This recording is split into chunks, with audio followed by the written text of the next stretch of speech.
नमस्कार, स्वागत है आपका एबीपी गंगा में। मैं अवधेश, आप देख रहे हैं हमारा खास कार्यक्रम मुद्दे की बात। और आज बात अखिलेश यादव की उस सीट की जो अखिलेश यादव ने अपने हारने वाले उम्मीदवारों को दी है, क्योंकि आज अखिलेश यादव ने सुरक्षित सीट पर हारने वाले अपने उम्मीदवारों के साथ बैठक की और इस बैठक में अखिलेश यादव ने आगे की लड़ाई कैसे लड़नी है उसका पूरा मंत्र उन उम्मीदवारों को दिया।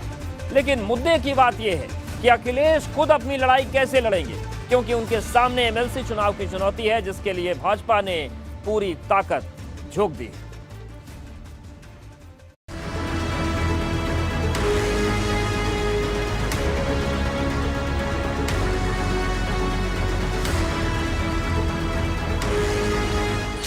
एक्शन में अखिलेश, हारने वाले विधायकों को संदेश।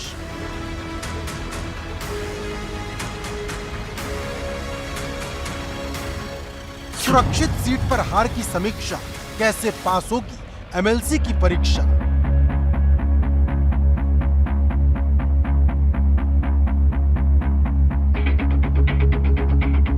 जिंदगी की यही रीत है, हार के बाद जीत है। और अब अखिलेश यादव इसी लाइन को अपने जीवन का फलसफा बनाने में जुटे हैं, क्योंकि विधानसभा चुनाव में मिली हार के बाद अब अखिलेश उन सीटों की समीक्षा करने में जुट गए जहां पार्टी अच्छा करने के बाद भी हार गई। खास तौर पर अखिलेश की नजर यूपी की उन सुरक्षित सीटों पर है जहां समाजवादी पार्टी चुनाव हारी, क्योंकि गुरुवार को अखिलेश यादव ने सुरक्षित सीट पर चुनाव हारने वाले सभी उम्मीदवारों के साथ बैठक की। घंटों तक चली इस बैठक में हार की 360 डिग्री समीक्षा हुई। इस बैठक में हार के पीछे की एक बड़ी वजह वोटर लिस्ट में बड़े पैमाने पर नाम कटना बताया गया और अब इस लड़ाई को समाजवादी पार्टी कोर्ट तक ले जाने की तैयारी में है, क्योंकि अखिलेश यादव ने सभी उम्मीदवारों से कहा है कि वो वोटर लिस्ट से कटे नाम की शिकायत एसएसपी से करें और अगर 10 दिनों तक संबंधित अधिकारियों पर मुकदमा दर्ज नहीं होता तो कोर्ट का दरवाजा खटखटाएं। गौरतलब है कि जब चुनाव के नतीजे आए थे, समाजवादी पार्टी ने खुले मंच से हर सीट पर वोटर लिस्ट से छेड़छाड़ के आरोप लगाए थे। विधानसभा चुनाव में मिली हार के बाद अखिलेश यादव ने अब हार के कारणों की समीक्षा करना शुरू कर दिया है। आज पार्टी कार्यालय पर अखिलेश यादव ने जो सुरक्षित सीटें हैं वहां जो लोग चुनाव लड़े थे उन उम्मीदवारों को बुलाया और उनके साथ बैठक की। तकरीबन 50 के आसपास ऐसे जो कैंडिडेट थे जो हार गए वो पार्टी कार्यालय पहुंचे थे। अखिलेश यादव ने उनसे बातचीत की, साफ तौर पर ये कहा कि अब आगे की जो रणनीति रहेगी समाजवादी पार्टी की, उसके तहत जिन लोगों के वोट काटे गए, जिन लोगों का नाम वोटर लिस्ट में नहीं था, ऐसे लोगों को साथ लेना है और फिर कोतवाली में जाना है, थाने पर जाना है, वहां एफआईआर दर्ज कराने के लिए रजिस्टर्ड डाक से भेजनी है चिट्ठी। दरअसल सपा को लगता है कि सुरक्षित सीट अगर वो जीत जाती तो कहानी बदल सकती थी, क्योंकि यूपी में 86 सीटें सुरक्षित हैं, जिनमें से 84 अनुसूचित जाति और 2 सीटें अनुसूचित जनजाति के लिए आरक्षित हैं। इसमें से 65 सीट भाजपा ने जीत ली। सपा के खाते में 20 सीट आई, जबकि 1 सीट राजा भैया की पार्टी ने जीती। और जो बसपा तभी इन सीटों की सबसे बड़ी दावेदार मानी जाती थी, वो खाता तक नहीं खोल पाई। ऐसे में अखिलेश यादव सुरक्षित सीट पर मंथन कर एक बड़ा खेल करने की तैयारी में है, ताकि 2024 के लोकसभा चुनाव से पहले सुरक्षित सीट पर उसका असर दिखे। लेकिन मुद्दे की बात यह है कि क्या अखिलेश सुरक्षित सीट के जरिए कोई बड़ा उलटफेर कर पाएंगे, क्योंकि अखिलेश यादव के सामने चुनौतियों का पहाड़ खड़ा है। पहली चुनौती उस वोट बैंक को एकजुट रखने की है जो इस बार सपा को मिला। दूसरी चुनौती गठबंधन के साथी दलों को साथ रखने की। तीसरी चुनौती हर समाज को साथ लेकर चलने की है, क्योंकि चाचा शिवपाल यादव जो लोकसभा चुनाव के वक्त भतीजे को अपना नेता बता रहे थे, वह पूरी तरह से भाजपा की तरफ झुके हुए नजर आ रहे हैं। इधर अखिलेश ने भी साफ कर दिया कि शिवपाल के नाम पर चर्चा करना ही समय खराब करना है। उन बातों के लिए आपको समय नहीं व्यर्थ करना चाहिए। उन बातों के लिए आपको समय नहीं व्यर्थ करना चाहिए। वैसे जानकारों की माने तो अखिलेश यादव ने अपने लिए टारगेट सेट कर लिया है और ये बात अखिलेश ने उसी दिन साफ कर दी थी जब उन्होंने सांसद का पद छोड़कर विधायकी को तरजीह दी। और संघर्ष के लिए नेता प्रतिपक्ष की कुर्सी को चुना और अब नेता प्रतिपक्ष के तौर पर अखिलेश की पहली परीक्षा 9 अप्रैल को होने वाली है, जब उच्च सदन के लिए एक बार फिर सपा और भाजपा आमने सामने होंगी। लखनऊ से अनुभव शुक्ला के साथ ब्यूरो रिपोर्ट, एबीपी गंगा। और अब बात प्रचार पर पूर्ण विराम की। अब जंग का ऐलान, क्योंकि जिस एमएलसी चुनाव को लेकर सपा और भाजपा आमने सामने हैं, उसका प्रचार थम गया है और अब 9 अप्रैल का इंतजार है जब वोट डाले जाएंगे। लेकिन इस बार सबकी नजर पूर्वांचल की सीटों पर है, जहां भाजपा के कुछ बागी और निर्दलियों ने मुकाबला रोचक बना दिया है। ऐसे में पूर्वांचल की इन सीटों पर कौन जीतेगा, ये बाहुबल तय करेगा, क्योंकि जिन सीटों पर पेच फंसा है वहां बाहुबली और उनके रिश्तेदार मैदान में।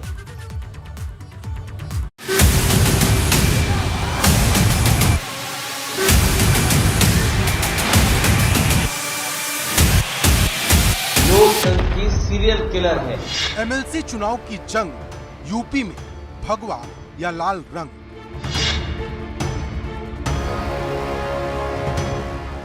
सत्ताईस सीटों पर घमासान, कौन बनेगा उच्च सदन का पहलवान।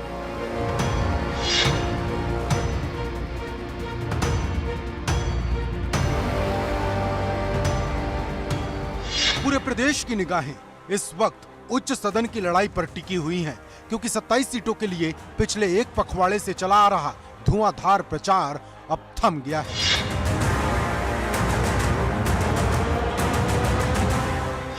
अब सबकी निगाहें 9 अप्रैल को होने वाले चुनाव पर टिकी हैं, जब वोट डाले जाएंगे, क्योंकि इस बार उच्च सदन की लड़ाई के लिए सभी राजनीतिक दलों ने पूरी ताकत झोंक दी है।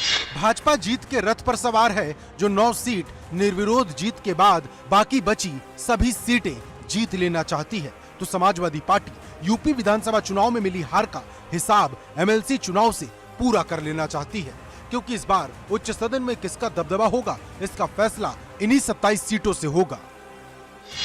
स्थानीय निकाय प्राधिकार क्षेत्र की 36 में से 27 सीटों पर एमएलसी के जो चुनाव हैं वो 9 अप्रैल को होंगे, क्योंकि 9 सीटों पर बीजेपी के जो उम्मीदवार हैं वो निर्विरोध निर्वाचित हो चुके हैं और ये काफ़ी महत्वपूर्ण चुनाव माना जा रहा है। महत्वपूर्ण इसलिए कि अगर इस चुनाव में बीजेपी ज़्यादा सीटें जीतेगी तो पहली बार ऐसा होगा जब विधान परिषद में बीजेपी के पास बहुमत हो जाएगा। यानी अभी तक बीजेपी के पास कभी भी विधान परिषद में बहुमत नहीं रहा है। जानकारों की माने तो ज्यादातर सीट पर भाजपा का पलड़ा भारी है। भाजपा पहले ही 9 सीट निर्विरोध जीत चुकी है और बाकी बची सीटों को जिताने की जिम्मेदारी भाजपा ने उस सीट से आने वाले मंत्रियों को सौंपी है। ये चुनाव विशेष तौर पर महत्वपूर्ण है, इसमें कहीं से दो राय नहीं है और इसीलिए पार्टी ने इस पर बृहद योजना बनाई है। पार्टी का एक एक वर्कर पार्टी के उम्मीदवारों को जिताने का प्रयास कर रहा है। हम सब लोग लगे हुए हैं। लेकिन कई सीट पर भाजपा और सपा के बीच कांटे का मुकाबला भी नजर आ रहा, जबकि पूर्वांचल की कई सीटों पर बाहुबली नेताओं के रिश्तेदार और करीबियों के निर्दलीय उतरने से मुकाबला रोचक हो चुका है। जबकि कई जगह पर मुकाबला त्रिकोणीय है, जैसे बाहुबली धनंजय सिंह, ब्रिजेश सिंह और रघुराज प्रताप सिंह उर्फ राजा भैया के करीबी और रिश्तेदार के चुनावी मैदान में उतरने से लड़ाई दिलचस्प हो गई है। आजमगढ़ से लेकर वाराणसी और प्रतापगढ़ तक भाजपा के लिए अपने बागी ही सिरदर्द बने हुए हैं, जो अपने अपने करीबियों की जीत तय करने की कोशिश में लगे हैं। वाराणसी चंदौली भदोही क्षेत्र की एमएलसी सीट पर भाजपा से डॉक्टर सुदामा पटेल मैदान में हैं, जिनके सामने सपा से उमेश यादव और निर्दलीय प्रत्याशी अन्नपूर्णा सिंह चुनाव लड़ रही हैं। अन्नपूर्णा सिंह बाहुबली ब्रिजेश सिंह की पत्नी है। आमतौर पर माना जाता है कि जो पार्टी सत्ता में होती है, एमएलसी चुनाव में विजय पताका भी उसी पार्टी का फहरता है। लेकिन वाराणसी में ब्रिजेश सिंह की पत्नी को उतरने से भाजपा उम्मीदवार की टेंशन बढ़ गई है। इसकी वजह यह है कि 2 दशक से वाराणसी एमएलसी सीट पर ब्रिजेश सिंह के परिवार का कब्जा है। ऐसे में ब्रिजेश सिंह के सियासी वर्चस्व को भाजपा इस बार तोड़ पाती है या नहीं, इस पर सबकी निगाहें। ठीक इसी तरह आजमगढ़ मऊ सीट पर भाजपा के लिए अपने ही सिरदर्द बन गए हैं। भाजपा ने इस सीट पर सपा विधायक रमाकांत यादव के बेटे अरुण कांत यादव को उतारा, लेकिन भाजपा नेता यशवंत सिंह के बेटे विक्रांत सिंह के निर्दलीय उतरने से मुकाबला रोचक हो गया। जबकि इसी सीट पर से मौजूदा एमएलसी जो कि सपा से हैं, राकेश कुमार यादव, वो फिर ताल ठोक रहे हैं। हालांकि भाजपा ने यशवंत सिंह को पार्टी से 6 साल के लिए निष्कासित कर दिया है, लेकिन फिर भी ये सीट फंसी हुई है। वहीं प्रतापगढ़ सीट पर भाजपा से पूर्व विधायक हरिप्रताप सिंह मैदान में हैं, तो सपा से विजय बहादुर यादव और जनसत्ता पार्टी से राजा भैया के करीबी अक्षय प्रताप सिंह ताल ठोक रहे हैं। राजा भैया ने इस सीट पर अक्षय प्रताप को जिताने की पूरी ताकत झोंक दी है, जिससे भाजपा के लिए प्रतापगढ़ सीट पर अपने एमएलसी को बचाने की चुनौती खड़ी हो चुकी है।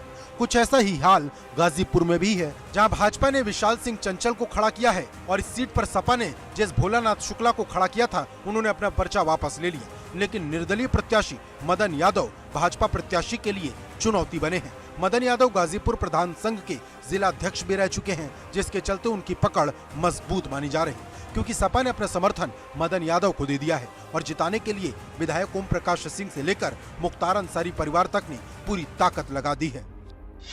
जानकारों की माने तो ये एमएलसी चुनाव की सबसे हॉट सीटें हैं। जब वोट डाले जाएंगे तब सबकी नजरें इन्हीं सीटों पर होगी, क्योंकि यहाँ बाजी किसके हाथ लगेगी कुछ नहीं कहा जा सकता, लेकिन जो भी इस लड़ाई को जीतेगा उसका दबदबा उच्च सदन में हो जाएगा। मतलब चुनाव जीत से ज्यादा प्रतिष्ठा का सवाल है। लखनऊ से अनुभव शुक्ला के साथ ब्यूरो रिपोर्ट, एबीपी गंगा। और अब बात मुर्तजा पर सियासी संग्राम की, क्योंकि अखिलेश यादव ने मुर्तजा पर जो बयान कल दिया था, अब उसको लेकर भाजपा हमलावर है। और सवाल बड़ा है कि ये मुर्तजा से हमदर्दी है या फिर सियासत की सांप सीढ़ी है, क्योंकि एक तरफ सियासत हो रही है और दूसरी तरफ हो रहे हैं खुलासे। सवाल उठा रहे हैं कि क्या आतंक ऐसे मसलों पर राजनीति जरूरी है।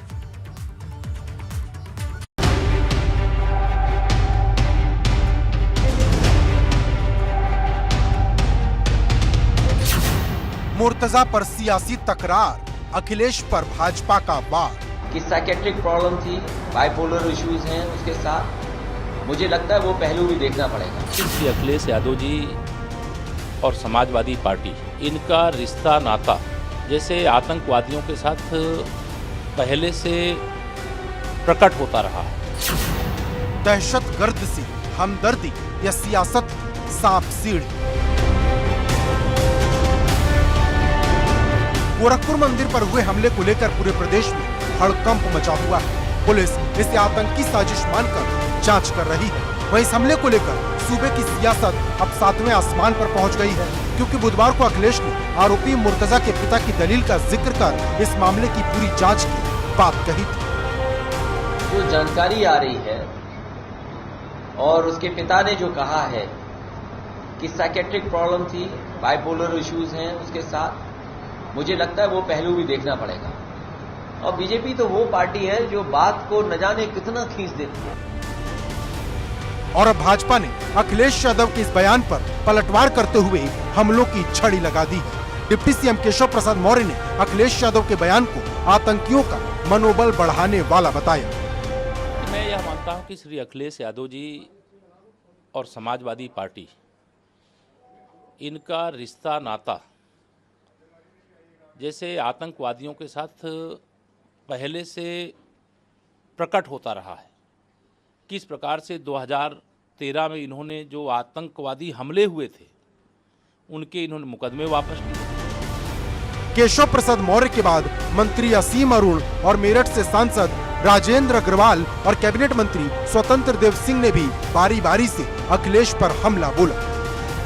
जांच तो हर पहलू पे होनी चाहिए और इसमें जो एविडेंस होती है उस पर कार्रवाई होती है। फॉर एग्जांपल जुवेनाइल यानी कोई बाल अपचारी 18 वर्ष से कम होता है तो उसको वैसे डील किया था, पर ये ऐसा केस नहीं है और जहाँ तक मैं जानता हूँ कोई ऐसी मेडिकल सिचुएशन भी नहीं है। बट एटीएस मुझे पूरा विश्वास है कि हर पहलू पे एग्जामिन करेगी और जो कानूनी रूप से सही है वही करेगी। मुझे ऐसा लगता है कि ये दो लड़के जो साथ साथ आए थे आज से 5 साल पहले, वो दोस्ती का असर अभी भी अखिलेश जी पर बना हुआ है। ऐसी ऊटपटांग बातें कहना और इसके कारण से उनको शायद अंदाजा नहीं कितना नुकसान होता है। गौरतलब है कि यूपी चुनाव के दौरान भी आतंक का मुद्दा खूब गरमाया था और आतंक का रिश्ता साइकिल से जोड़ दिया गया था। उस वक्त सपा और भाजपा में इसको लेकर खूब वार पलटवार हुआ, लेकिन गोरखपुर हमले को लेकर जिस तरह से भाजपा हमलावर हुई, उससे साफ है कि ये बात यहीं खत्म नहीं हो। पूर्व मुख्यमंत्री और समाजवादी पार्टी के मुखिया अखिलेश यादव ने जहां गिरफ्तार आरोपी मुर्तजा का बचाव किया है, भारतीय जनता पार्टी पर इस मामले को बेवजह तूल देने का आरोप लगाया है, तो वहीं दूसरी तरफ डिप्टी सीएम और भारतीय जनता पार्टी के वरिष्ठ नेता केशव प्रसाद मौर्य ने अखिलेश यादव पर पलटवार किया है। उन्होंने साफ तौर पर कहा है कि अखिलेश यादव आतंकियों के पुराने हमदर्द हैं। लेकिन मुद्दे की बात यह है कि क्या आतंक पर सियासत सही है? क्योंकि गोरखपुर को लेकर लगातार खुलासे हो रहे हैं और हर खुलासे हैरान करने वाले हैं, क्योंकि जिस मुर्तजा को उसके पिता मनोरोगी बता रहे थे, उसका कनेक्शन आतंकी संगठन ISIS से जुड़ता दिख रहा है। Bureau report, ABP Ganga.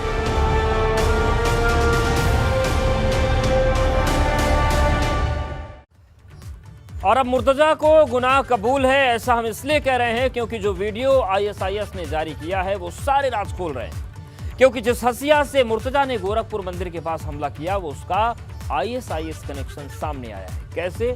Report. एक तस्वीर और ISI कनेक्शन।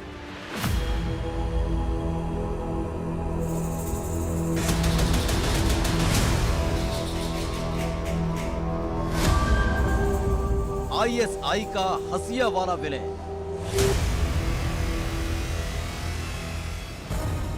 गोरखपुर मंदिर हमले के दौरान अहमद मुर्तजा अब्बासी ने हड़कंप मचा दिया था। हाथ में हसिया लेकर वो सड़क पर घूम रहा था, एक के बाद एक हमले कर रहा था। अब इसी हसिया से ISI कनेक्शन निकलकर सामने आया है।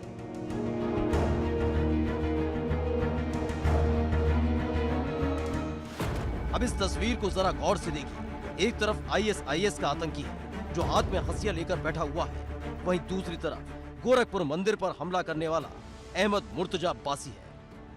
ISIS के एक वीडियो ने देश की सुरक्षा एजेंसियों के कान खड़े कर दिए हैं और हड़कंप मचा दिया है। दरअसल अभी तक आतंकी संगठन चेतावनी देने के लिए या धमकी देने के लिए जिस तरह के वीडियो जारी करते थे उसमें वो अत्याधुनिक असलहे जिसमें AK-47, AK-56 जैसी राइफलें शामिल होती थी वो लेकर प्रदर्शन करते थे और चेतावनियां देते थे। दरअसल 4 अप्रैल को गोरखपुर मंदिर पर मुर्तजा ने हमला किया था, लेकिन उससे पहले 25 मार्च को ISIS की तरफ से ये वीडियो जारी की गई थी। 25 मार्च को ISIS ने जारी की वीडियो में हथियारों के साथ नजर आ रहे आतंकी, एक आतंकी ने हाथ में ले रखा है हसिया। इस वीडियो को देखने के बाद मुर्तजा ने किया हमला, हसिया लेकर गोरखनाथ मंदिर पर किया हमला। ISIS की जिन तस्वीरों को देख रहे हैं ये उसी वीडियो का हिस्सा है जिसमें ISIS ने भारत में 4 स्लीपर सेल एक्टिव होने का दावा किया। मुर्तजा की कट्टरपंथी फौज। एक तरफ ISIS के साथ मुर्तजा के संबंधों पर मुहर लगती नजर आ रही है, तो वहीं दूसरी तरफ एक और खुलासा हुआ है। कट्टरपंथी वीडियो और किताबों को पढ़ने का शौकीन मुर्तजा बकायदा लोगों को खुद से जोड़ रहा था और उसके लिए वो WhatsApp का इस्तेमाल कर रहा था। WhatsApp के जरिए पढ़ा रहा कट्टरपंथी विचारधारा। कट्टरपंथियों का एक WhatsApp ग्रुप बनाया। देश के कई हिस्सों समेत नेपाल के लोग उस ग्रुप से जुड़े। मुर्तजा की कट्टरपंथी ग्रुप से 200 से ज्यादा सदस्य जुड़े। मुर्तजा और 3 लोग ग्रुप के एडमिन थे। मुर्तजा के इस ग्रुप की जानकारी मिलते ही ATS ने धरपकड़ शुरू कर दी और ग्रुप से जुड़े लोगों को हिरासत में लेने का काम कर रही है। कानपुर, नोएडा, संभल, शामली में छापेमारी की गई। अलग अलग जिलों से भी कुछ युवक उठाए गए हैं। ग्रुप से जुड़े 15 सदस्यों की डिटेल खंगाल रही है ATS। मोबाइल फोन, लैपटॉप और बैंक डिटेल की भी जांच जारी है। मुर्तजा रेडिकलाइज हो चुका था और यही काम अब उसने WhatsApp के जरिए शुरू कर दिया था। ATS की जांच में सामने आया है कि मुर्तजा एक WhatsApp ग्रुप चलाता था जिसमें 200 से ज़्यादा लोग जुड़े हुए थे। मुर्तजा खुद उसका एडमिन था, इसके अलावा 3 और लोग भी एडमिन थे। ATS ने जब मुर्तजा से पूछताछ की तो उसने WhatsApp ग्रुप पर कट्टरपंथी विचारधारा से प्रेरित संदेश और मैसेजेस भेजने की बात कबूल की। फिलहाल पुलिस कड़ी से कड़ी जोड़ रही है और मुर्तजा की एक डिटेल को खंगाल रही है कि कहीं गोरखनाथ मंदिर पर हमले के पीछे किस आतंकी संगठन का हाथ है। यही नहीं, जिन लोगों से लगातार कनेक्ट रहा मुर्तजा, उनको भी हिरासत में लेने के लिए छापेमार कार्रवाई कर रही है, जिससे पूरा का पूरा नेक्सस जल्द से जल्द तोड़ा जा सके। Bureau report, ABP Ganga. और अब बात सपा सांसद शफीकुर रहमान बर्क की ऐसे तरकी जिसने नया विवाद खड़ा कर दिया, क्योंकि जब उनसे हिजाब विवाद पर सवाल पूछा गया तो उन्होंने बुर्क के साथ अखंड रामायण का ऐसा कनेक्शन जोड़ा जिसे सुनकर हर कोई दंग है। इस्लाम में तो इसको मना है। इस्लाम मना करता है कि जब बच्ची बड़ी होने लगे, जवान होने लगे, तो उसको हिजाब में रहना चाहिए। इसलिए हिजाब ज़रूरी है कि बच्ची भी अपने कंट्रोल में रहे और हालात भी न बिगड़े, दूसरे लोग उस पर बुरी नज़र न डालें। 21वीं सदी के हिंदुस्तान में ऐसे बयान की कोई गुंजाइश नहीं, लेकिन ये समाजवादी पार्टी के सांसद शफीकुर रहमान बर्क हैं, जिनका नाता हमेशा से विवादों के साथ रहा है। ऐसे में जब उनसे दिल्ली में सवाल कर्नाटक हिजाब विवाद पर पूछा गया तो ऐसा जहर उगला कि हर कोई हक्का बक्का रह गया। इस्लाम में तो इसको मना है। इस्लाम मना करता है कि जब बच्ची बड़ी होने लगे, जवान होने लगे, तो उसको हिजाब में रहना चाहिए। इसलिए हिजाब ज़रूरी है कि बच्ची भी अपने कंट्रोल में रहे और हालात भी न बिगड़े, दूसरे लोग उस पर बुरी नज़र न डालें। इतना ही नहीं, शफीकुर रहमान बर्क ने अजान और अखंड रामायण की तुलना भी कर दी। जो अजान 3-4 मिनट के अंदर ख़त्म हो जाती है, तो उस पर क्यों एतराज़ इतना हो रहा है इनको? क्या जो अखंड पाठ का ये जो 24 घंटे होता है, तो उसको तो आप नहीं कह रहे कि पॉल्यूशन हो रहा है, लेकिन यहाँ जो अजान 3-4 मिनट के अंदर ख़त्म हो जाती है, उससे पॉल्यूशन फैलाने की बात कर रहे हैं, तो ये नफरत की पॉलिसी है। सवाल है, जब नेता ही बेटियों को लेकर ऐसी सोच रखेंगे तो आम लोगों को क्या संदेश जाएगा? Bureau report, ABP Ganga.